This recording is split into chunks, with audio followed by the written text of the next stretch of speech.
Good evening. I'm very honored to be with you in Kuwait and very honored to have people sponsor us and make this an evening of leadership and learning how to grow and develop as a leader. And I'm just looking forward to our time together. And if it's okay, while I teach, I'll sit. And the reason that I like to sit is because although this will be a teaching, it's also a conversation.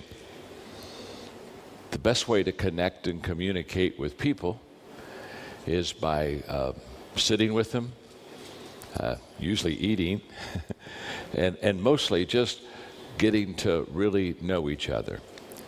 And that's what I want to do now. I want to meet you. You look very smart.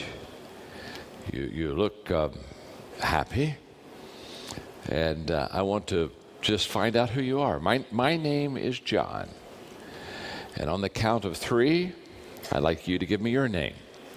1, 2, 3. Nice to meet you. My wife, Margaret, and I have been married for 45 years. We have 2 children. We have 5 grandchildren. And grandchildren are just amazing, okay? They're just amazing. We have an expression in the state, a fun expression that says, grandchildren are God's gift to you for not killing your children. You just let your children live, and they give you grandchildren. How many would be grandparents here? If you're a grandparent, would you raise your hand? Oh, a few, huh? Grandparents? Okay. Well, trust me. If you have grandchildren, you hold that baby and that first grandchild in your arm, and you just say to yourself, this is the most beautiful, intelligent baby ever born. No one has to tell you. You just know. And then you ask a question. You look at this grandchild, this grandbaby, and you ask the question, why did intelligence skip a generation? I told that story at a large convention, and I forgot that my son Joel was in the audience. And so when I was done speaking, I went to the green room, and he was there waiting for me. And when I saw him, I said, now, Joel, I was just kidding, a joke about intelligence skipping a generation. He said, it's okay, Dad, it's okay. In fact, he said, I think you're right. I said, you do? He said, yes. He said, I think you're right. He said, just last week, Grandpa and I had that very same discussion. I'm very honored to teach and share with you today. And what I'll do is I'm going to teach for a period of time on leadership. About 7 o'clock, we'll take a break. And then when we come back in, I'll finish my lecture on the 5 levels of leadership, and then I'll answer questions, and we'll do a little bit of Q&A. But I'm just delighted to be with you. Can I have a bottle of water? Is that okay? Oh, thank you. Thank you very much. Perfect. Thank you. My name's John. Nice to meet you. Nice to meet you. I can tell already you're a man of action. Brought the water to me.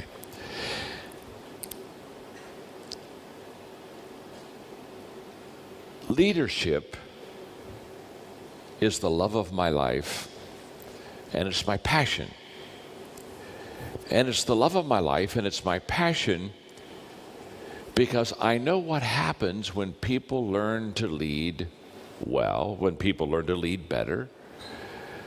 I see total life change happen in people's lives, in the communities, in their companies. I know that I'm speaking mainly to bankers. And I understand banking pretty well. My brother and I own some banks in the States. And when people learn to lead, it's amazing how more effective they become. So I'm ready to teach, and are you ready to learn? Are you ready? Look at your neighbor, the person you're seated beside, and say to them, you're going to learn something. Go ahead and tell them that.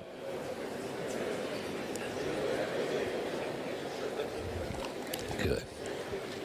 Now, look right back at them and say, that's why I brought you here. That's why I brought you here.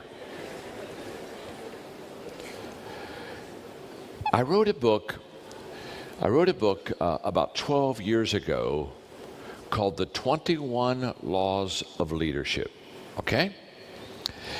And I want to begin my teaching this evening by talking to you and teaching you two of those laws, okay? Do you have an iPad or paper or anything to take notes on? Because I promise you, I'm going to teach you some things that will add value to you. So let's go. The first law of leadership in the 21 Irrefutable Laws of Leadership is the law of the lid, L-I-D. And the law of the lid says how well you lead determines how well you succeed. This is an amazing law. Now, when I wrote the 21 Irrefutable Laws of Leadership 12 years ago, I had no idea that it would be the best-selling leadership book ever written. It has sold millions of copies. It's sold over 1 million copies in China alone. It's the #1 leadership book in the world. And the law of the lid is so important for all of us to understand and apply if we're going to be successful in our business. Let me illustrate, let me explain. If this hand represents how well I lead, this is John Maxwell's leadership lid right here. This is my leadership capacity. This is how well I lead. This is my leadership lid.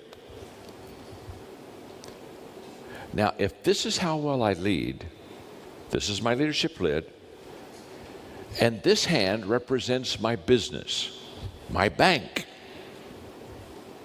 Here's what I know. Here's what I know is true in Kuwait. It's true in the United States. It's true in every country. If this is how well I lead, my leadership lid, and this is my business, my bank, my organization, my company, okay? What the law of the lid teaches is this, that my business will rise up to, but never go higher than my leadership lid. That my leadership puts a lid on my organization. And whatever that is, it determines how successful I'll be. So, let's say I'm an average leader. So, from a 1 to a 10, my leadership is a 5. I'm average. If my leadership lid is a 5, that's how well John Maxwell leads, then what that means is my business will be a 4. It won't rise any higher. It will not become a 6 or a 7 or an 8. No. My business cannot rise any higher than my ability to lead people. Now, I speak at the great universities of the world. I did the opening session for the United Nations. I speak at West Point. And I can tell you for a fact, history proves, regardless of the country or regardless of the culture, everything rises and falls on leadership. And history proves that you nor I can build our business beyond our ability to lead. Now, That's an amazing statement. People ask me all the time. I do mentoring for Microsoft. In fact, the CEO of Microsoft I've mentored for 20 years. I do mentoring for Delta Airlines and the biggest companies in America. And people come to me all the time and they'll say, John, how do I grow my company? How do I grow my organization? Very simple. Grow your leaders. The more leaders you have in your company, and the better leaders that you have in your company, will determine the success of your company. That's a fact. In the history of the world, not one time has a government, a company, education, not one time have any of those entities been able to bypass, go above, and keep growing when the leadership level stays the same. That's a fact. So what that means to me, what that means to you, what it means to all of us in this room today is that the better we learn to lead and the better leader that we become, the more potential we have of growing and developing our companies.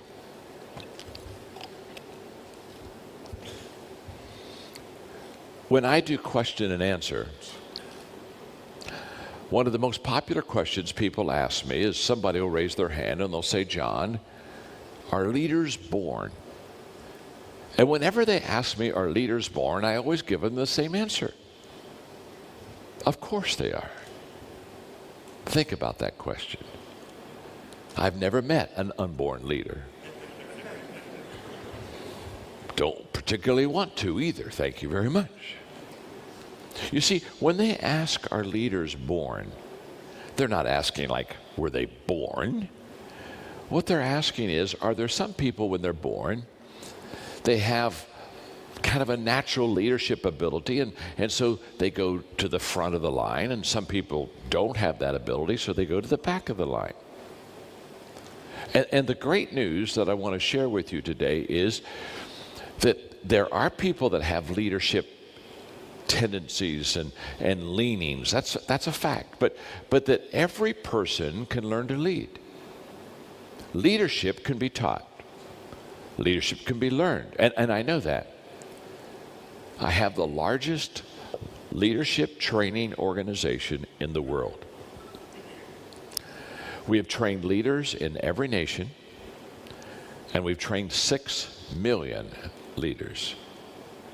In fact, it was my privilege before I came up to speak this evening to meet a wonderful young lady who has just been trained in our coaching company, the John Maxwell team. We have coaches around the world that we train to speak and to lead and teach. And so when it comes to equipping and training, I understand it very well. And you and I can learn to lead. So I want you to look at your neighbor, the person you're seated beside, and say to them with a smile, even you can learn to lead. Go ahead and tell them that. Even you.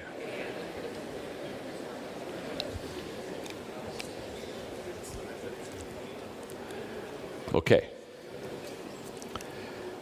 So if my leadership lid from a 1 to a 10 is a 5, I'm average, okay? From a 1 to a 10, it's a 5. If that's my leadership lid, that means my organization or my company is a 4. And it cannot go any higher unless I increase and raise my leadership lid. And I can do that. In other words, it's possible to take your leadership lid from a 5 to a 6, to a 7. Maybe you couldn't get to an 8. Now, the moment that you and I raise our leadership lid, we now have growth for our company to go from a 4 to a 5 to a 6 to a 7. Our organization will fill the gap or the vacancy once we raise the leadership lid. Everything rises and falls on leadership. The moment that we truly understand that, and then the moment that we truly realize that we can become a better leader, that we can grow, that we can learn leadership, things begin to be amazing. When I was in my late 20s, I heard a speaker say one time that if you'll spend 1 hour a day, every day, for 5 years on a specific subject, in 5 years, you could become an expert on that subject. And I can remember saying to myself, I'm going to do that. I'm going to spend an hour every day learning leadership, talking to the leaders, reading leadership books, going to leadership forums like this. I'm going to commit myself every day to learn how to lead. Now, that was 40 years ago. I still, every day, practice leadership, learn leadership, talk to leaders, and study leadership. Because I've learned that the more you know, the more you know you don't know. And so what happens is, when you begin to increase capacity, something beautiful happens. Capacity increases. And we begin to be much better, much bigger, much more effective than we would ever have thought possible. So, the law of the lid is a very important lid to help us understand that how well we lead determines how well we will succeed. Now, let me share with you a second law that I want to give that's just as important as the law of the lid. And by the way,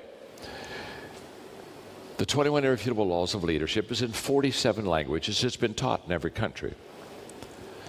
And the word laws are important because the 21 laws of leadership aren't thoughts or principles or good ideas. They're laws. In other words, they work. And to make sure that they work, for 2 years we tested them. We tested them based on gender, on culture, based on time. In other words, these 21 laws would work 500 years ago. These 21 laws would have worked 1,000 years ago. In other words, they rise above time, they rise above culture. In fact, I can still remember doing a major teaching on the 21 laws of leadership. And during a break, I was signing books. And a gentleman came up to me with my book, and so I started to sign it. And he said, I've read the 21 Laws of Leadership, and I disagree with one of your laws. And I smiled, and I said, that's okay. And started to sign his book, and he stopped me. He said, no. He said, you didn't hear me. He said, I've read your 21 Laws of Leadership, and I disagree with one of your laws. And I smiled again. I said, I heard you. It's okay. And I signed the book. I handed it back to him, but he didn't move. Stayed right there. He said, I don't think you have heard me yet. I don't agree with one of your laws. And I said, I hear you. It's okay. It's okay. I smiled at him and I said, I didn't write the book to make you happy. I wrote the book to help you. I'm a leader, not a clown. And I don't care whether you like the law or not. That's like a person saying to me, John, I disagree with the law of gravity. I don't care. But I'll tell you what, go to a 4-story building, jump off the top, you'll buy into the law of gravity.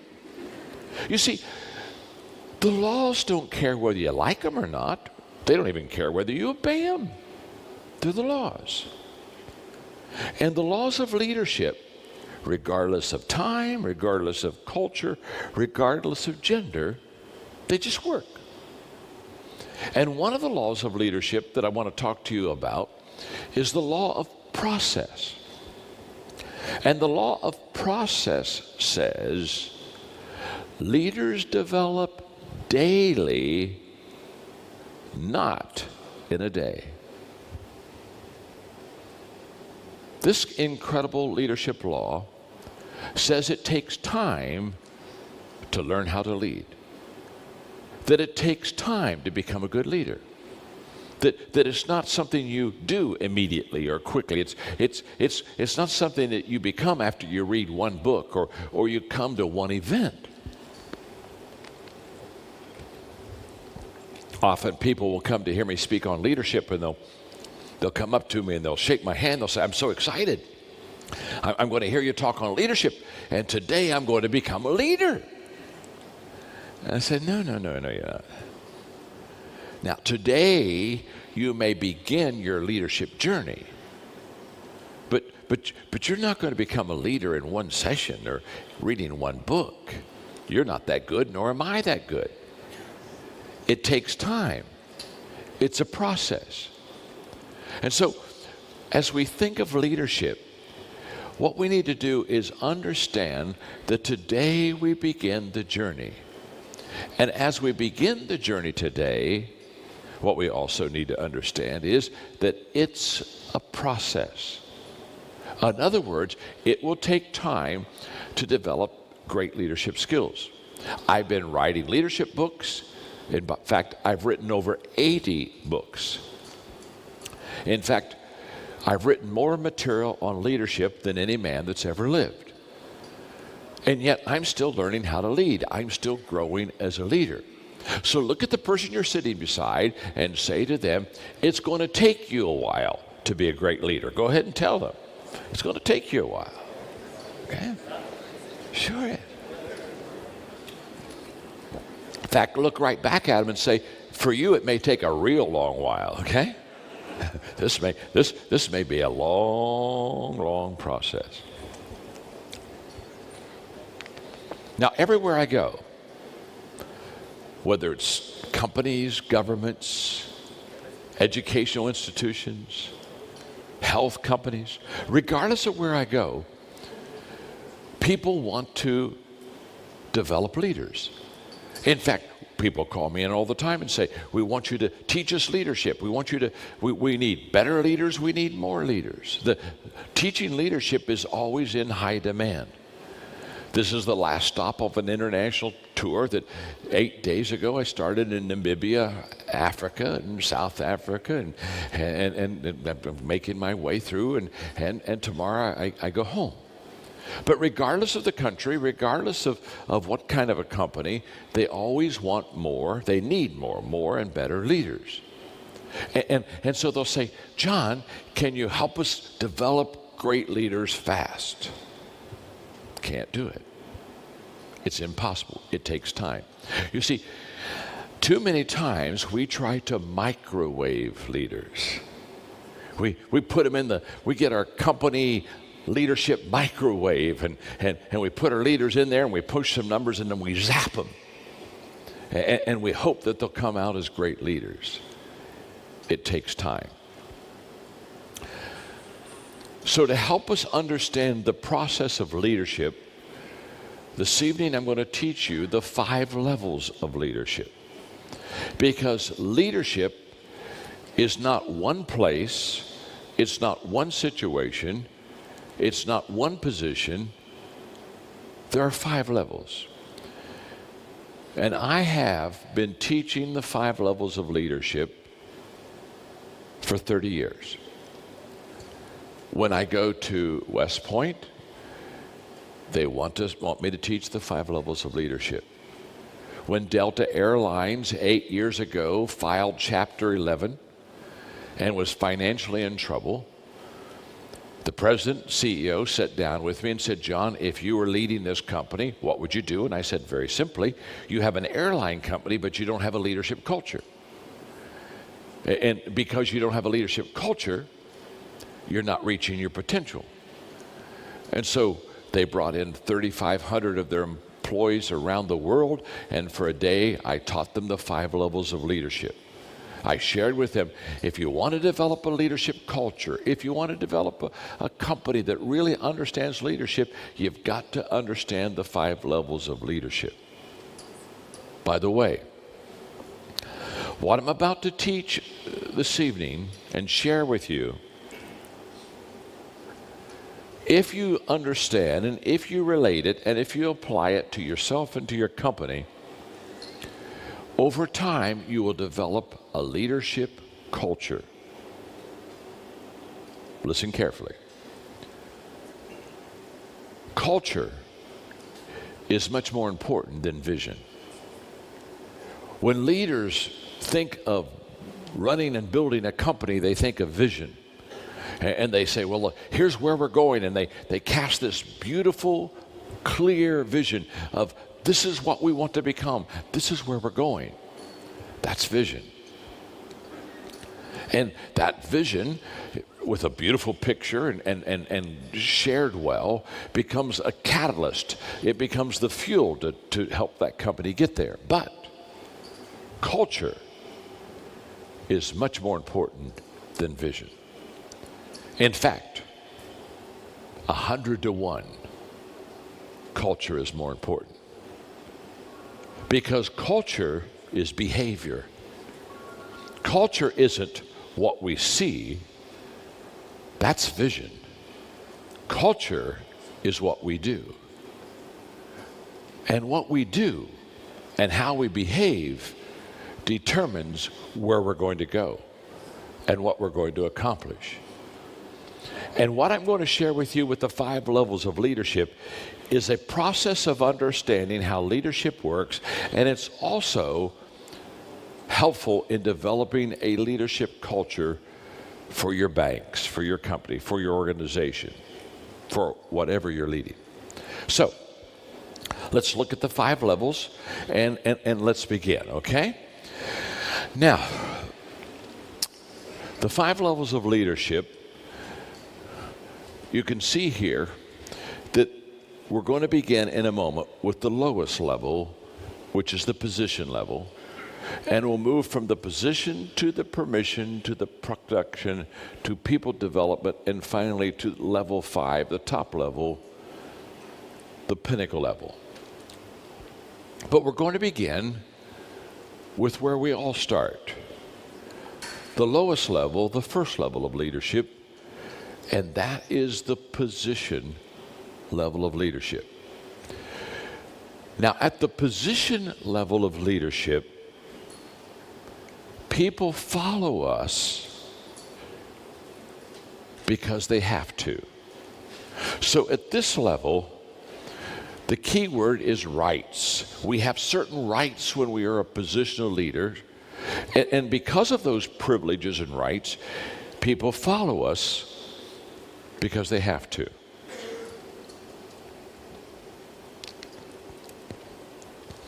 When I'm interviewed by magazines and on television, many times people come to me and they'll say, John, of all the things that you know about leadership, what is the biggest mistake that people make?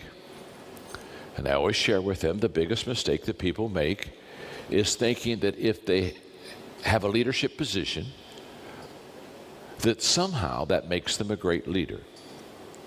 And what I want you to know is level 1 is where we all start. We get a title, we get a position.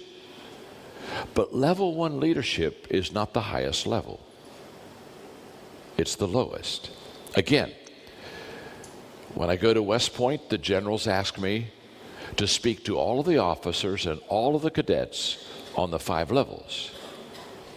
And when they introduce me, the first thing they tell all those people, all those soldiers, all those cadets, the first thing they tell them is, John's going to teach you something totally different than what you believe. He's going to teach you that position's the lowest level. It's the starting level. Nothing wrong with it. But it's the beginning, not the end. Now, who's asking me to teach this? Generals, leaders of armies, armies that have titles and armies that have position and rank, and you lead out of that position. But you see, those generals understand that although you may have a position of leadership, it's not the highest level. In fact, it's the first level. Now, we all start at level 1. That's how I got started. That's probably how you got started. We get a job, or we get a title, or we get a position. And basically, because we have that title or position, we get to lead. What you have to know and understand is this: just because you have a leadership position doesn't mean you're a good leader. I know many people, they have the position of a leader, but they're not a good leader. But because you have a position, people follow you because they have to. In other words, they have no choice. Now, if people follow you and they have no choice, it's not because you're a good leader, it's because they have no choice. I have to follow them. That's how I get my paycheck. That's how I keep my job. You never know if you're a good leader if the people that are following you have no choice. The position doesn't make the leader. The leader makes the position. And the number one challenge in my organization that trains around the world, the number one challenge we have is to go from country to country and culture to culture and help people see that yes, you can lead out of position, but it doesn't make you a good leader. If people have to follow you, you don't know if you're a good leader or not. So let's think about this for a little bit. I have people come to me and they'll say, John, I'm so excited. I became a leader last week. And as soon as they tell me they became a leader last week, I know that they don't understand leadership. They didn't become a leader last week. Last week, they got a leadership position.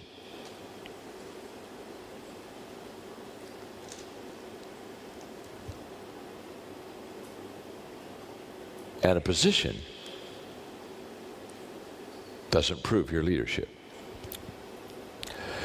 I was doing a all-day teaching to basically the top 100 companies in America, the CEOs. They were spending a day, and I was teaching them the 21 laws of leadership, and we were doing Q&A. And during a Q&A time, one of the CEOs of one of the companies said, John, I have 3 people in my company that I'm thinking of promoting to a very high senior leadership position. And he said, they all seem to do really well as leaders, but I'm trying to figure out, of the 3, who's the best leader? He said, do you have any suggestions? I said, yes. I said, have those 3 people go out into their community and lead a volunteer project for 6 months. Have them go to some nonprofit organization and have them lead volunteers. And I said, in 6 months, you'll find out who your best leader is. Because here's what happens. When people don't have to follow you, you don't have title, you don't have position, you don't have rank. When people don't have to follow you, but want to follow you, now you're a good leader. And you never know if you're a good leader if you stay at level 1. What you know is people have to follow you. So Are people behind you? Yes. Are people doing what you said? Yes. Are people doing what you requested? Yes, yes, yes, yes, yes. Means nothing. They have no choice. That's not leadership. Leadership is the ability to influence people to follow you because you're a good leader. And the best leaders, people follow them not because they have to, they follow them because they want to. And there's a big difference between those two. Sometimes when I'm with a company, with executives, I'll look at them and I'll ask them this question. What's the one thing that you would change to make your company better? And I give them about 3 minutes, and they'll start writing things that they would do to make their company better. And then we'll talk about it. We'll just sit around a table and I'll listen to them. Here's what's interesting. When I ask the question, what would you do to make your company better? Only about 4% of the people respond correctly. 96% of them say good things, but not the most important thing. You see, when I ask, what would you do to make your company better, they'll say things like, well, I wish our people worked harder, or I wish they were more disciplined, or I wish they had a better attitude, or I wish they were a better team player. And they give me all those good things, but they miss the whole point. You see, if you want your company to be better, the first thing you do is not work on the people that you lead. You work on yourself. Very seldom do people say, if my company is going to get better, I have to get better. People ask me all the time, they'll say, John, what's your greatest leadership challenge? My greatest leadership challenge is leading me. That's my biggest challenge. It's not leading you. It's leading me. Because here's what I know. The leadership lit tells me that my people will only go as high as I can go. And whatever my leadership lit is, that's going to hold them all back. So instead of trying to fix down here, I got to fix this. And if I can get me better, and if I can grow, then my people can grow.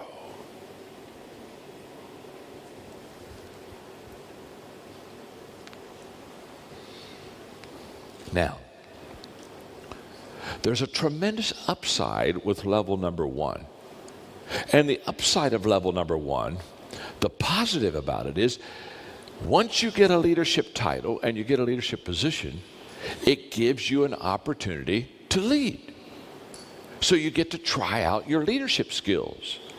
And of the 5 levels of leadership, for me, it was my greatest area of growth. It was my greatest area of development. Now, here's what I want you to understand. If you think that leadership is position and title, you won't grow. I wrote a book in 1994. It's the second best-selling leadership book ever written, millions of copies, called Developing the Leader Within You. Peter Drucker, who was the great management expert for so many years, Peter Drucker told me, he said, John, this is the first book that basically has shared and told people that they can develop themselves as a leader. Up until this time, people thought that leadership was position and title. And so, you see, if I think that all I have to do is have a leadership position, and that makes me a leader, I won't grow, I won't develop, I'll just hold on to my title, I'll hold on to my position.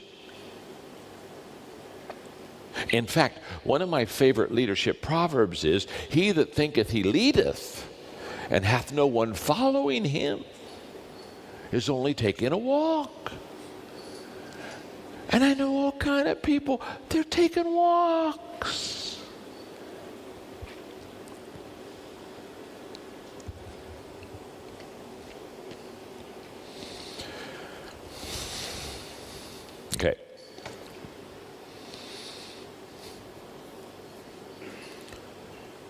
If you're just a positional leader, there is a major negative. And let me give you what that negative is. If you are just a positional leader and you're not developing any more than the fact you have the power, you have the title, you have the position, I'm the boss. Okay, if that is where you are, let me tell you the downside of that leadership. When people follow me, when people follow you because they have to, they don't have any choice. Once they have figured out that they have no choice, that they have to follow you because you're the boss, you're the leader, you got the title.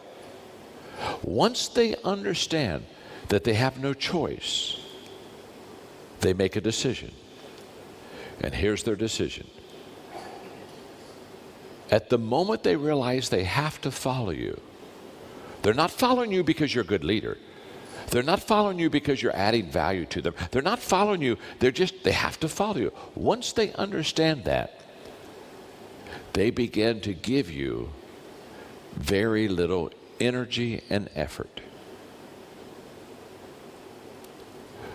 They begin to ask themselves this question: what's the least that I have to do to keep my job? What's the least I have to do to keep from being fired? And they begin, instead of giving you 100%, they begin to pull back and can I give them 80%? Oh, wow, I wonder if I could give 70%. Ooh, do you think, maybe, could I give 60%? And they'll keep pulling back, and they'll withhold energy, they'll withhold effort from you. That's a fact. They will do as little as possible. So, let's have some fun for a moment. Let me describe to you a level 1 leadership company. This is a company that leads out of title, out of position. Nobody has choices. They got to follow. Okay. If you are a level 1 company, let me tell you what I know about your people. If quitting time, when work is over, is 5 o'clock in the afternoon, if that's quitting time, about 4:30 in the afternoon, everybody's starting to clear their desk. They're clearing it all off, and you say, why are they clearing their desk? Well, they're clearing their desk because they're 30 minutes away from the most important time all day. They get to quit, and they can hardly wait to quit. When they went to work in the morning, their goal was to quit. The most important thing they thought about all day is 5 o'clock. Yes, 5 o'clock. Free at last. Free at last. So 4:30, they're clearing their desk. Why? Because when 5 o'clock comes, they don't want anything to impede the exit. They want to be able to go. They're done. At 4:45, they get up from their desk, and they're walking around the offices, and they're saying goodbye to everybody. Goodbye. Hey, call me tonight. Give me a call. See you. Good to talk to you. Catch you later. Bye. At 4:50, they go to the restroom. They want to be sure to do that on company time. At 4:55, they're back at their desk, but they're not back at their desk to work. No. They're putting on track shoes. And at 4:57, they're counting down. They're ready for the race. 10, 9, 8, 7. And at 5 o'clock, they're gone. They're gone. It's a miracle. You walk through the office and at 5:01 and you say, Where are they? Where did they go? In fact, you run to the window and look out at the parking lot. And when you run to the window, look out the parking lot, much to your surprise, you're seeing the last two cars peel out of the parking lot. How did they get out of the parking lot so fast? When they came in the morning, they took their cars and backed them into the space so they could be ready for a fast getaway. Now, we're having a little fun, but here's reality. If people only follow you because they have to, they will never give you their best. That's a fact. And who can build a great company? Who can build a great organization when people hold back their effort and energy? Who can build a great organization if people aren't giving you their best time and their best minds and their best hands and their best... It's impossible to build a great organization. It's impossible to build a great country. It's impossible to build anything of greatness with a lack of effort. And at level number one, if people follow you because they have to, they're just giving you as little as possible. Now, here's the good news. The good news is you don't have to stay at level one. You can go to level two. It's a choice. What's beautiful about leadership is you can grow as much as you want to. You can go as high as you want to. You see, leadership is a verb, not a noun. If leadership was a noun, all you would have to do is have a title or a position. But it's a verb. It means action. It means influence. It means the ability to take people from one point to another. So let's talk about level number two for a moment. The second level of leadership, the first level is the position level. The second level is the permission level. And I call it the permission level because level number two is based upon relationships. Level number two basically says that now people follow you not because they have to, they follow you because they want to. And there is a world of difference between people following you and me because they have to follow us and people following us because they want to follow us. There's a world of difference between those two. In fact, as you go up each level of leadership in this process of growth, every time you go to another level, there is a major positive plus influence and outcome that happens to you because you went to the next level. At level number one, it's the lowest level. And by the way, this level, this position level here, it's a wonderful place to start. It's a terrible place to stay. And what happens is, leaders who think that leadership is position only, they stay right there. But to go from level one to level two,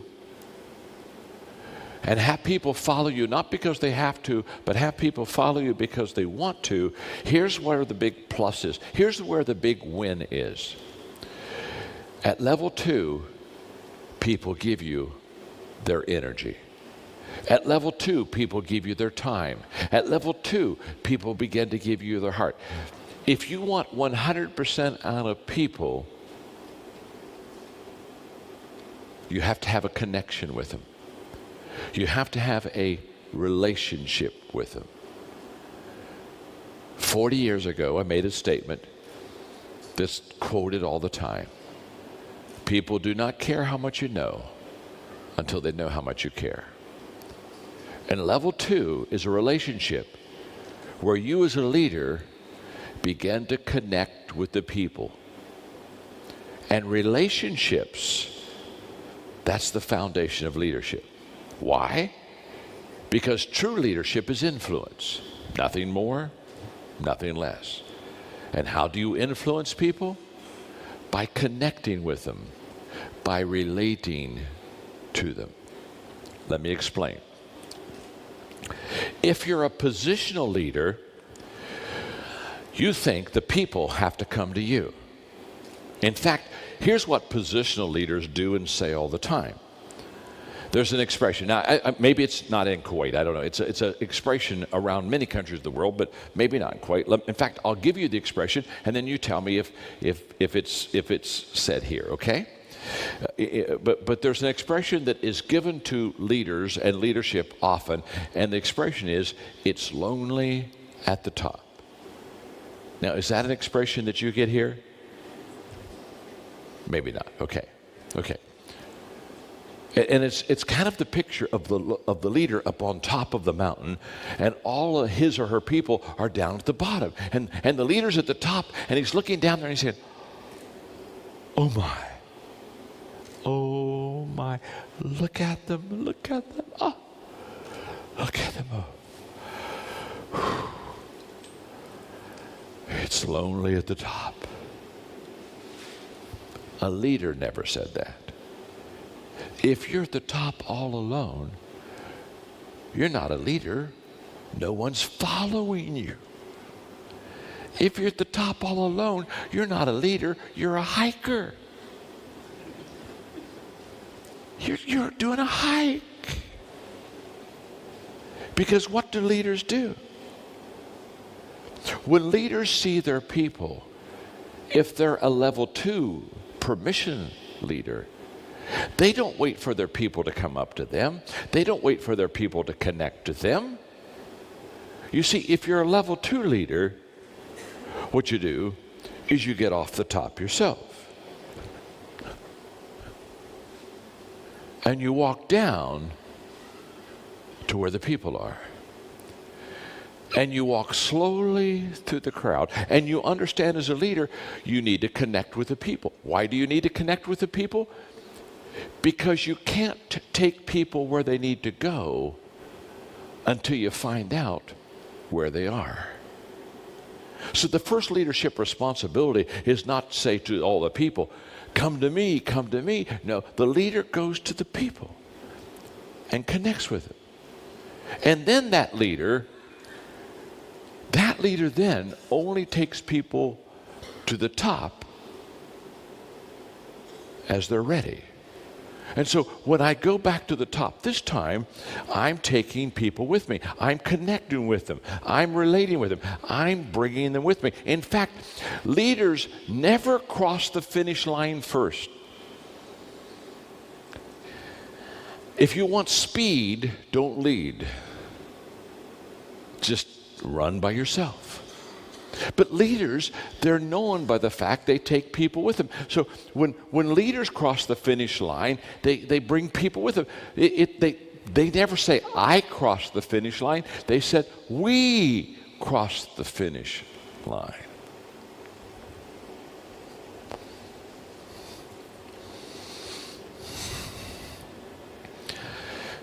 A few years ago when I did the opening session at the United Nations and spoke to all the ambassadors of the world, they asked me to spend 2 hours teaching leadership. And so I kept asking myself, I've only have 2 hours to teach these world leaders about leadership.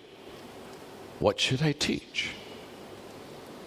And so I went to New York City, and in that opening session, I shared with them what I'm going to share with you right now.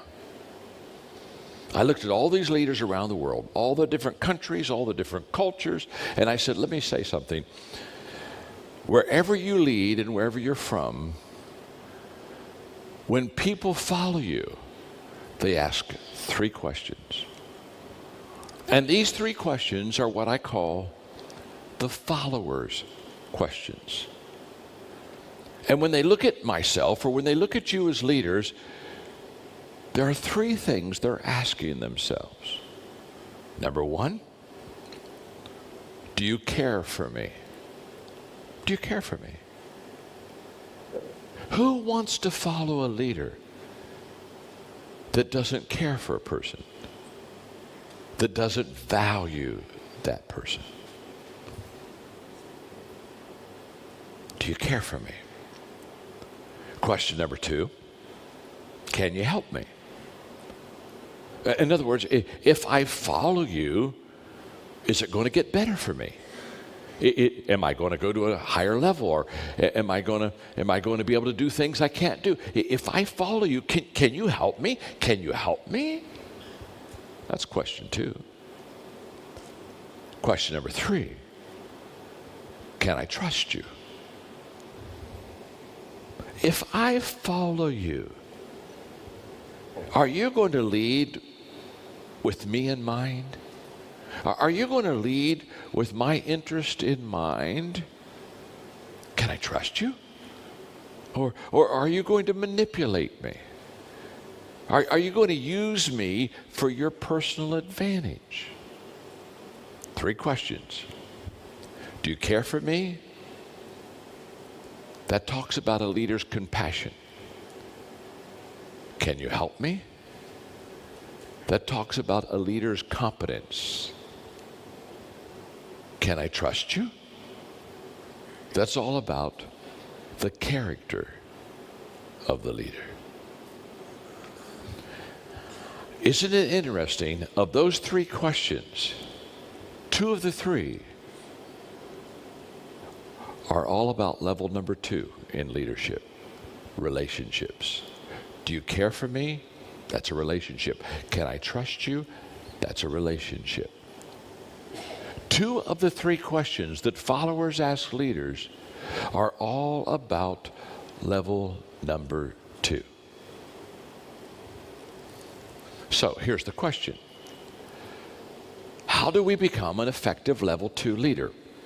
Now, what I want to do is I want to, this evening, on levels 2, 3, and 4, I want to give you three things that if you do at these levels, it'll help you become effective at that level, okay? So this gets real practical, okay? Okay. And by the way, my name's John, and I'm your friend, okay? So look at your neighbor and say, John's your friend. Go ahead and tell them that. John's your friend, okay? I'm going to help you. At level number 2, this relationship level, to be successful, you need to do three things well. Number 1 is listen. Listen.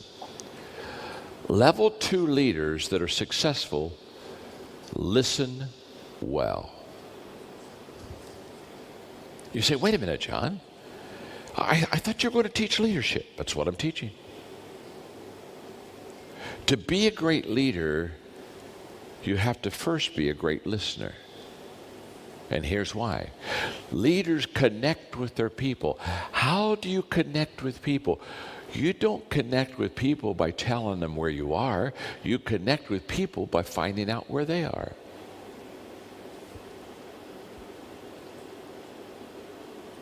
In fact, leaders at level number 2, here's what they do. They listen, they learn, and then they lead.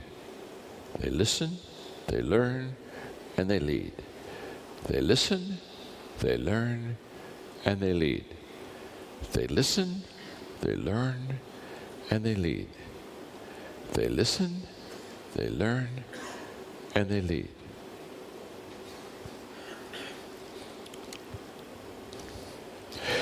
Great leaders get most of their leadership cues from listening. Now, this was a real weakness in my life as a young leader. I was full of energy and I was full of vision, and I was constantly casting vision and getting people and recruiting people and saying, let's go. And I was constantly talking, teaching, leading, speaking, but I wasn't listening. It was all about get on my train and take my journey and come to my mountain. And I can remember very well a day when one of my key staff members, very, very nicely, but with quite a bit of courage, came and said to me, John, you don't listen well. And I said, sure, I listen well. And I tried to cover it up, and she just smiled, and she said, trust me, you don't listen. In fact, I went home to my wife, Margaret, and I said, hey, one of my staff said I didn't listen. What do you think? She said, I think she's right. I don't think you listen very well. And all of a sudden, I saw a huge weakness in my leadership. You see, if you'll help people get what they want, they'll help you get what you want. But your first response is to help people get what they want. How do I know what you want? It's because I walk slowly through the crowd. It's because I listen. It's because I ask questions. I just wrote a book. It came out last October, and it's become a bestseller in America. It's called Good Leaders Ask Great Questions. And the whole book is about asking questions. I talk about the value of questions in the book. I talk about questions I ask myself as a leader. I talk about questions I ask my team. It's a book about questions. And what I've discovered is that before leaders lead, leaders listen. And they discover, they find out where their people are, and then they lead them. Because here's the difference between management and leadership. Management leads everyone the same. Management looks at people and says, I'm going to manage you the same. They don't take into consideration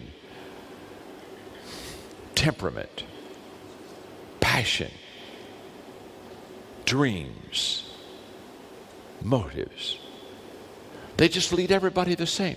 Leaders lead everyone differently, because leaders know that people are going to follow for different reasons. Leaders know this. And so the leader, before they can lead well, have to find the key. And questions are the key. Questions are the key that unlocks the door to opportunity in leadership. So at level number 2, one of the things that leaders do really well at level number 2 is those leaders listen. And they listen because they ask good questions. Now, so they listen well. Number 2, they observe. They watch their people. A lot of good, effective leadership and a lot of ways that you connect with people is by observation, just watching. And the reason that great leaders observe well is that they know that behavior tells you more about an individual than anything else. My mentor for many, many years, the greatest coach in American history, John Wooden, my leader, my mentor, for many, many years, would tell his ball players as a college coach, he'd say, don't tell me what you're going to do, show me what you're going to do. Just show me. I'm going to watch. I'm going to observe. And that's exactly what he did. In fact, he said, John, he was a basketball coach. He said, John, when my players came to college that I recruited, they began to shoot better. And I said, how is that, coach? He said, it's very simple. He said, on a basketball court, he said, for 2 weeks, I'd watch my players shoot around the court, around the basket. And he said, every player has a spot on the floor where they shoot better than the other place on the floor. And he said, I would just observe. I would just watch. And he said, Maybe after a couple of weeks, I would go up to a player and I say, I've been watching you for a couple of weeks. And he said, I'd take a piece of chalk and I would literally go down on that hardwood floor and I would draw a circle. And I would say, I've watched you now for a couple of weeks. This is where you shoot better than anywhere on the floor. And I want you to know that. Because as your coach now, I'm going to design plays to get you that shot. So in a game, you can get to your spot, we'll get you the ball, and you can shoot. Because the odds are the highest, you'll do well from this spot. And then he would tell his players, don't shoot anywhere else. You're not that good. In fact, if you shoot out of your position or out of your spot, look over at the bench, and I'm going to be saying, come over and sit beside me. You're not going to play anymore. Now, here's what leaders do. Leaders observe their team because they want to place them in a position for success.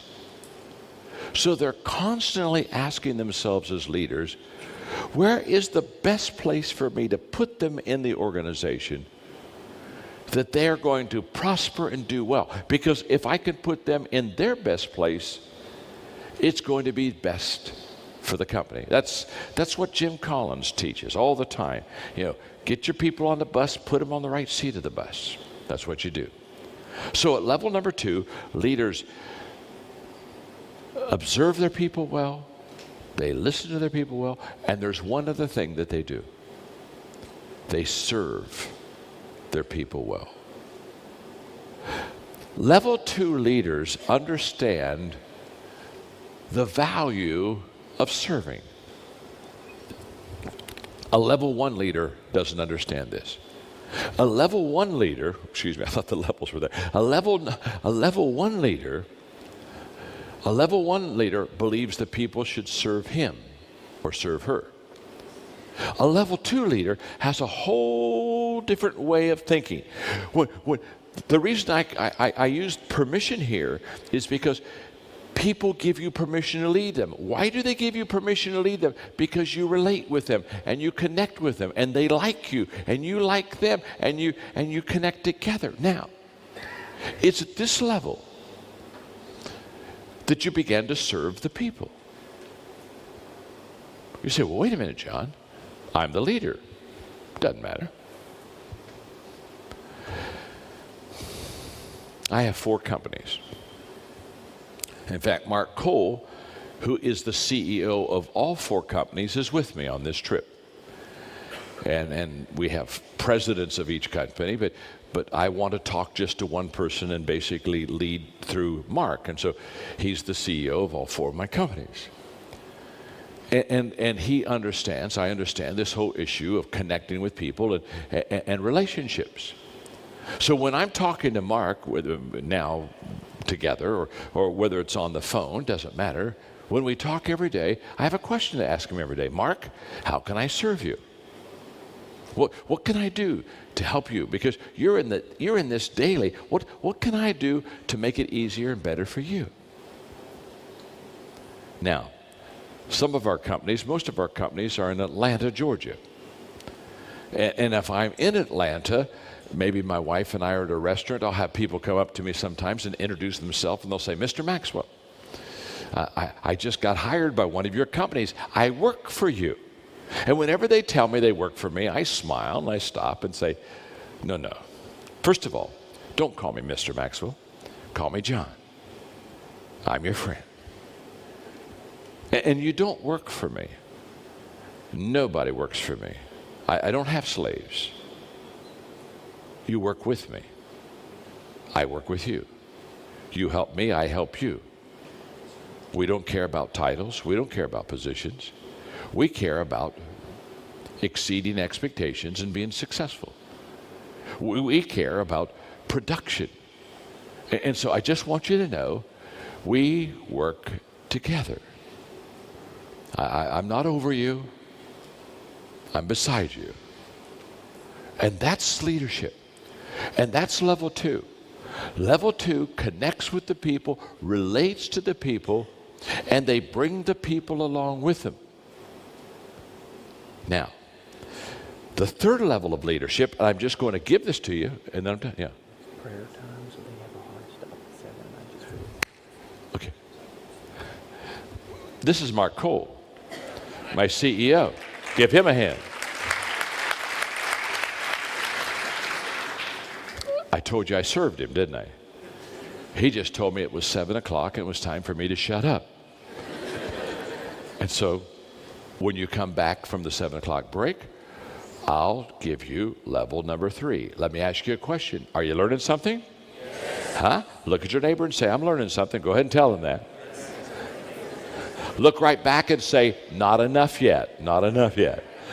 Okay, you're dismissed. We'll come back after the break, and I'll continue teaching. Thank you. You're a beautiful audience. Thank you very much.